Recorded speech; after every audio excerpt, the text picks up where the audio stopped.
All right, so you just bought an electric grapple from us and we got to get the wiring harnesses on the tractor. So this one goes from the battery and we'll run it up front to the grapple. And then this one goes from the grapple back to the joystick for our switch. So I'm gonna run you through the steps on how to do this. It doesn't matter which one you start with, but I always just like to start with the battery one. And when hooking to the battery, some tractors are in the front, some tractors have the batteries underneath the steering column, some have them all the way in the back. So we provided you plenty of length here, and if it's too long, what you can do is just simply coil it up and secure it with zip ties. But we had to make sure that we could reach from the back all the way to the front. So we took our nuts off the battery, and we're just going to put the eyelets on there, reinstall the nut, and tighten them up.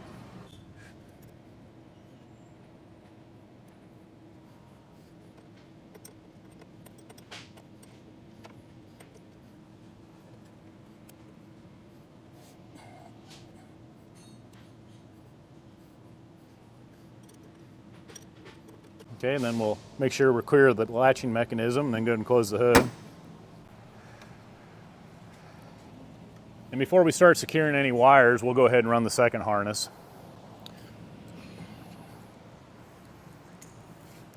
So the second harness runs back to your joystick, and I usually like to mount them to where this is a little bit angled forward, and that way your knee and your leg doesn't hit it, but when you have your hand resting on here, your thumb can still operate the switch. So it's just 2 Allen bolts, and it takes a 5/32 Allen wrench to tighten these. So just get this in the position you like it, and take your wrench and tighten them up.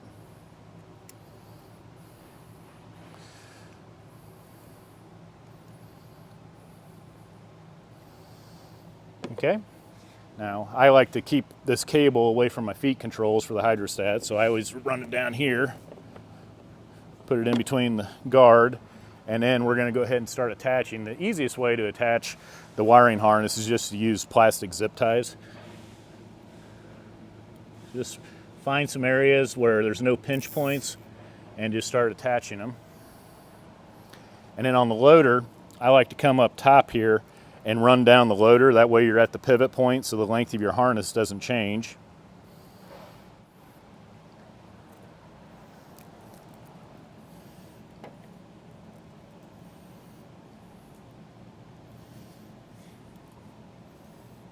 Let's see, that moves.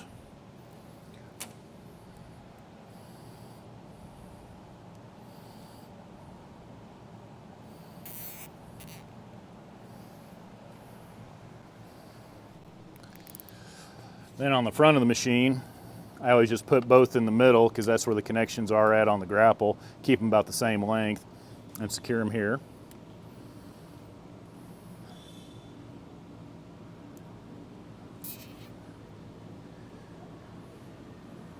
And then just take the excess we have, and like I said, you can do just a small coil to take care of the excess.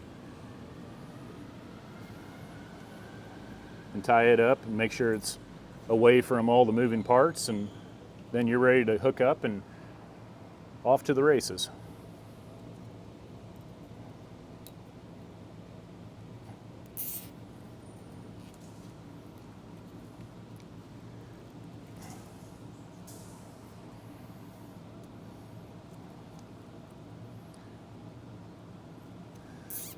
And just like that, about 5 minutes, you're ready to hook up to your attachment, plug it in, and you're ready to go.